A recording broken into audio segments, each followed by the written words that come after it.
So one of the things to be careful of on your resume are your abilities or your hobbies.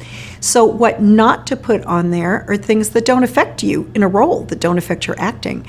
For example, don't say for your hobbies, I like to read, because it doesn't make any difference as an actor that you know how to read. However, you can juggle.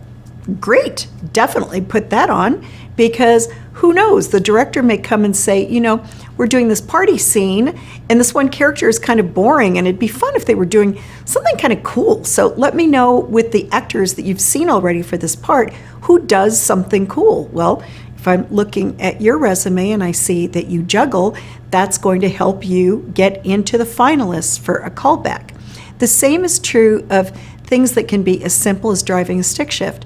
So I was actually casting a film once where I was already in callbacks or getting ready to go into callbacks. So I had a whole pile of actors I was considering for this one certain role.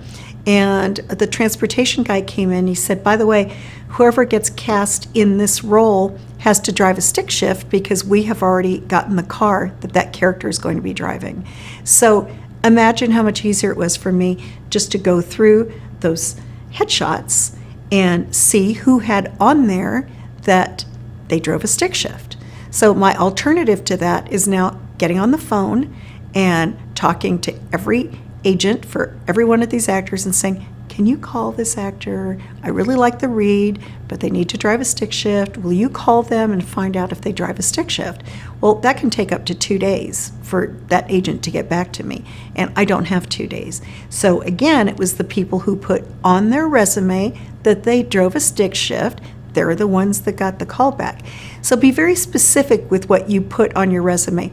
For example, if you put that you're a skier, sometimes I recommend that you rate yourself from 1 to 10.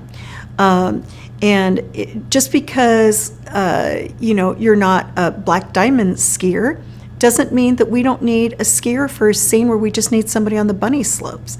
So if you've been on skis, if you own skis, put it on your resume. Don't claim that you're an expert, but maybe put that you're level 3, because sometimes we're going to need a level 3 as much as we're going to need a level 10.